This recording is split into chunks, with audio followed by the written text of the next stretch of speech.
Telugu flame YouTube channel. ఇప్పుడే subscribe చేసుకోండి.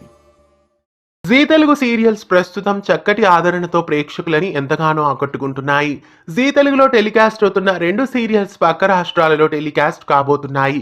G తెలుగులో రాత్రి 9:30 టెలికాస్ట్ అవుతున్న సీరియల్ అమ్మాయి గారు, అలాగే రాత్రి 10 గంటలకి టెలికాస్ట్ అవుతున్న సీరియల్ ప్రేమ ఎంత మధురం. లేట్ నైట్ లో కూడా ఈ 2 సీరియల్స్ ప్రేక్షకులని ఎంతగానో ఆకట్టుకుంటున్నాయి. ప్రస్తుతం ఈ 2 సీరియల్స్ పక్క రాష్ట్రాలలో టెలికాస్ట్ చేయబోతున్నారు. బెంగాలీ భాషలో జీ బంగ్లా ఛానల్లో ఈ 2 సీరియల్స్ ను టెలికాస్ట్ చేయబోతున్నారు. ఈ 2 సీరియల్స్ ని బెంగాలీ భాషలోకి అనువాదం చేసి అతి త్వరలో బెంగాలీ ఛానల్లో తీసుకురాబోతున్నారు. అమ్మాయి గారితో పాటు ప్రేమ ఎంత మధురం ఈ 2 సీరియల్స్ ని జీ బంగ్లా ప్రేక్షకులని కూడా ఆకట్టుకోబోతున్నాయి. జీ తెలుగులో టెలికాస్ట్ అవుతున్న ఈ 2 సీరియల్స్ జీ బంగ్లా ఛానల్లో బెంగాలీ భాషలోకి రావడం మీకు ఎలా అనిపిస్తోంది కామెంట్స్ లో తెలియజేయండి. ఇలాంటి మరెన్నో ఆసక్తికరమైన అప్డేట్స్ తెలుసుకోవడానికి ఛానల్ ని సబ్స్క్రైబ్ చేసి పక్కనే ఉన్న బెల్ ఐకాన్ ని యాక్టివేట్ చేయండి.